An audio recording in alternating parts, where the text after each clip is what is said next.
So this will be an interesting video, I think. It'll be an interesting video for me, at the very least. One thing that I get increasingly frustrated with in running a YouTube channel is how many dumb responses I will get in the comments or on Twitter. I get a lot of great responses too. The majority are great, but the dumb ones really frustrate me. And so because of that, I did some of this last year. I'm going to make some more this year, I think, where I'm going to talk about kind of common fallacies people make in arguments and how it relates to sports and football, because this is, at the end of the day, a football channel. So today we are tackling the slippery slope fallacy, one that you've probably heard a lot about. I don't know how much people know about it. I'm sure plenty of you do, but I just figured this could be a great way to illustrate not just what it is, but how it works in relation to sports, so we can have more intelligent conversations in sports. So we're going to talk about some things, including like the Lions next season. We're going to talk about if the Bears drafted Patrick Mahomes and how all that works. But let's start things off with, let's go with a simple premise. A few years back, the Packers played the Dallas Cowboys, and famously or infamously, depending on how you look at it, Dez Bryant had an opportunity to catch a football, and it was ruled he did not catch it. A lot of people felt like it should have been ruled that he did catch it. And I think a lot of people say if he did catch it, the Cowboys could have gone on to win the Super Bowl that year. And there's some logic of why you might think that way. So here is the simple premise. So the top left corner, the Dez no catch game. That's what we're talking about. So the simple premise is Dallas beats the Packers after Dez Bryant makes that catch. Then they go on to beat Seattle, which originally seems like, wait a second, Seattle was so good that year. I mean, this is the Legion of Boom. Is it really possible that they would have beaten Seattle? Well, actually, yes, they beat Seattle earlier that season by 7 points. So it's totally within the realm of possibility they could beat Seattle.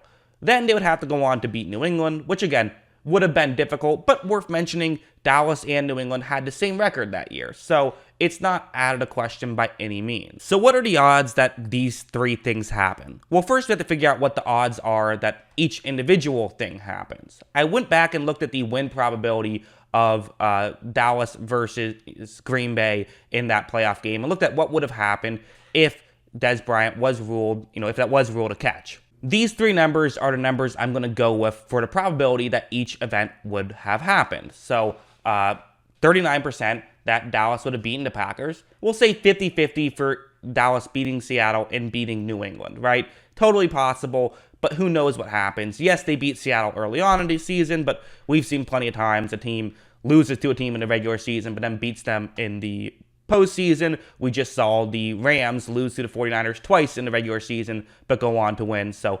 Seattle did have a better record that year than Dallas. So we'll just say 50-50, and same thing for New England. This means there's a 9.75% chance Dallas wins the Super Bowl that year, which, listen, they would have still liked to have that 9.75 chance, I'm sure. That's not nothing. But you see how, while each individual event is totally plausible and could have absolutely happened, and you could talk yourself into even being the more, likely outcome. You could say, hey, the win probability doesn't factor in momentum, so Dallas would have had a lot of momentum. That could have allowed them to win. You could have said, hey, again, the Seattle game, you could find a way to talk yourself into why the Cowboys should have won. And the New England game, you can find a way to talk yourself into why the Cowboys should have won. But all three events occurring are just less likely because there's more events to occur. Let's go over here now. Let's talk Cody Parkey, why don't we? Because that's another one, right? Oh, if Cody Parkey makes that field goal, which, by the way, it was blocked. He didn't miss it, but that's a conversation for another day.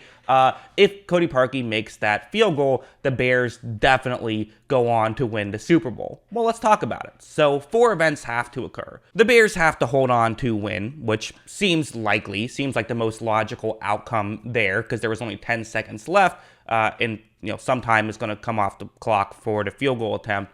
They then have to beat the Saints, they have to beat the Rams, and they have to beat the Patriots. And again, you can totally talk yourself into why each of these events could occur. The Saints are known for choking in the playoffs. They nearly lost to the Eagles in that next playoff game. Sure, they could have absolutely lost, and the Bears could have won.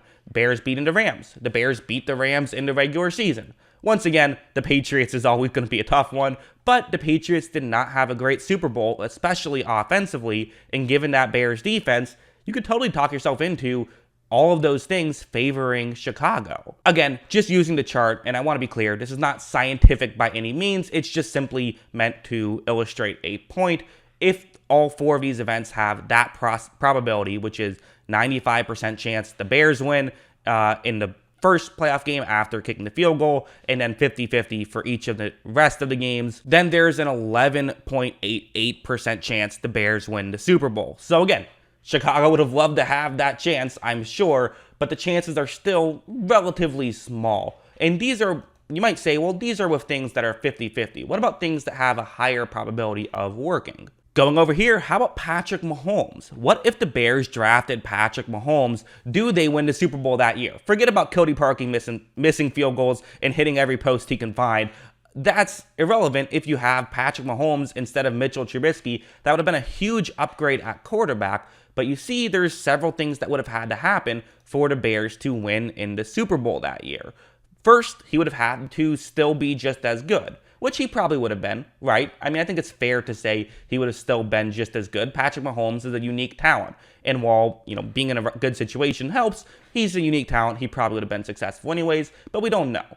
We have to make sure that the Bears still trade for Khalil Mack. And maybe more broadly in this category, we could talk about the Bears are still just as good when they draft Patrick Mahomes. There's no butterfly effect that causes them to not get anybody, which, again, they probably would have had to give up more value to get Khalil Mack. If you remember, the Packers had a very similar offer, and the reason why the Raiders traded to the Bears is they felt the Bears would be worse the following 2 years. If Chicago has a quarterback who's looking promising, maybe they view it the other way, but still, probably the Bears still trade for Khalil Mack. Also, we have to assume the Bears now get a bye week in this scenario, meaning they win more games, or just broadly speaking, make the playoffs. They then have to win in the divisional round, win in the conference championship, and win in the Super Bowl. So all of these things seem likely if that team has Patrick Mahomes, right? So let's say there's an 80% chance that each one of these things happen. Now, one slight thing I do have to mention, because it's just a little detail, but it is important, is you might be wondering, well, wait a second, doesn't the formula kind of get a little bit, off with the whole if the Bears get a bye week thing? Because technically they could still win the Super Bowl without getting a bye week. And that's true, but they also could technically miss the playoffs, which would then just eliminate them from Super Bowl contention all the way. So I decided those two will just kind of cancel each other out. Again, it's just to illustrate a point. This is not a mathematic perfect formula. But still, 80% chance each of these things happen. You would think, okay, well, there's a good chance the Bears win the Super Bowl then if they had Patrick Mahomes, but it's actually not that high. There'd be a 26.2% chance that the Bears win the Super Bowl in this scenario, which, again, absolutely something that still could happen. There's still a very legitimate chance that this is something that can happen, but, and I'm sure the Bears would have loved to have that, 1-4 shot at a Super Bowl victory, but it's not quite as simple as saying they would have won the Super Bowl if they drafted Mahomes, which a lot of people would probably say. I think you might hear someone say, I think the Bears win a Super Bowl with Patrick Mahomes.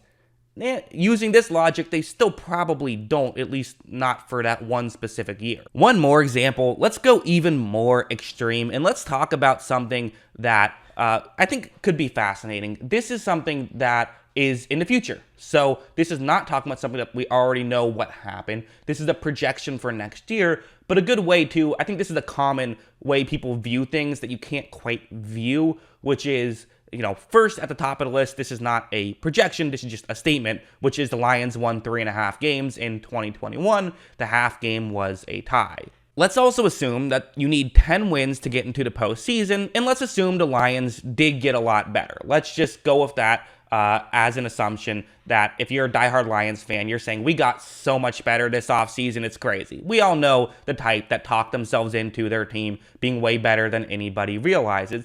And what they might bring up is the fact that there were 7 one-score losses last year. Those are the first 7 on this list were the one-score losses they had last year. So the assumption is that, if we go into next season with a very similar, schedule, very similar events can occur, but this time those 7 one-score losses will then turn into wins. Also, a little bit of editing in real time. I said 7, it's 5. I can't count apparently. But anyways, 5 one-score losses is what they had last year. They had 2 one-score wins on top of that, but we're going to assume that in these scenarios, the Lions are so much better that those games would also continue to be wins. On top of this, the tie with the Steelers is now another win for the Lions. So all of those close games, they are now going to win. There'll still be some games that they lose, but again, you're better than you were last year. So in theory, you should win those games instead of lose those games, which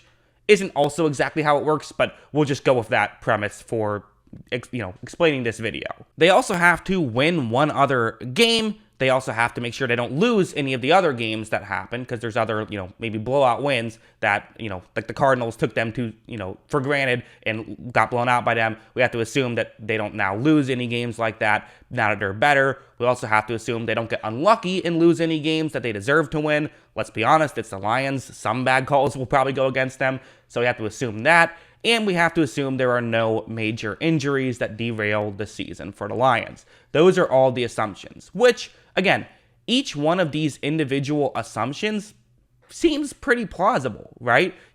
Any of these ones actually seems likely to be the case if you accept the premise that the Lions are much better in 2022, which should in turn make you believe the Lions should win, at least enough games to get into the postseason. Winning 10 games seems totally reasonable. Let's assume there's a 90% chance each one of these events occur. Let's also assume that the following season, basically the exact same stuff happens. They play the exact same teams with the exact same talent level, and those teams play the exact same way, which is not how that works. But again, fans will pretend like that's how it works, so that's why we're using this example. All these things have a 90% chance to happen, so you would think that, of course, these things will happen. But in fact, there's only a 28.2% chance that they all happen. So even if we're accepting a lot of premises for the Lions, it's still highly unlikely that all of these events occur and that they end up making the playoffs. It's far more likely that they would miss the playoffs using this premise. Again, that last one, there's a lot of reasons to not pay attention to that kind of line of reasoning. I think just going back and pretending that last year the same thing will happen the following year is just, flawed for several reasons. So that's already flawed and not the best logic. But on top of it, even just if you accept that flawed reasoning, there's plenty of other flaws in that reasoning. So that's basically the whole point of the slippery slope fallacy, is that on a lot of these specific things, each event seems very plausible to occur and even very likely to occur. On that Lions example, if we went back in time, maybe this is the better way to phrase it, if we went back in time and had the Lions this year, last year, do they make the postseason if everything else occurs the same? Each one of those events seems totally likely to happen. It seems very likely that, with now Jamison Williams and with just more talent, with Aiden Hutchinson, you have a scenario where you, instead of losing to the Falcons by 1 score, you beat the Falcons by 1 score. That seems like the most logical outcome. But all of those events occurring is very unlikely, or at least pretty unlikely. There's still a chance it works, but it's just unlikely. This is why parlays can be such a way to lose money in gambling, right? In sports betting, why parlays can be so dangerous, because you think, oh man, I feel really good about these 6 bets, so I'm going to put it in a parlay. I can make so much money. But if you have a 65% chance to hit each bet, which would be great odds, there's a very unlikely, it's very small that you'll hit all of them, because the chances are one will go wrong. So that's basically the fallacy itself. Something to keep in mind when talking about sports is, the more events that have to occur, the more unlikely it is for those events to occur. And it can be kind of similar to in the final week of the regular season when one team needs like 7 things to go their way. Like I remember one year, the Raiders needed 4 things to go their way, and each of those 4 events seemed relatively likely. The issue was you needed 4 things to go their way, and it didn't happen. Every now and then you have a Steelers situation where they need 1,000 things to go their way, and that happens, but that's by far and away not the norm. So yeah, hopefully this video is interesting to you guys. It's interesting to me, so let me know what you thought of it in the comments below. Always love hearing from you, and of course, as always, thanks for watching.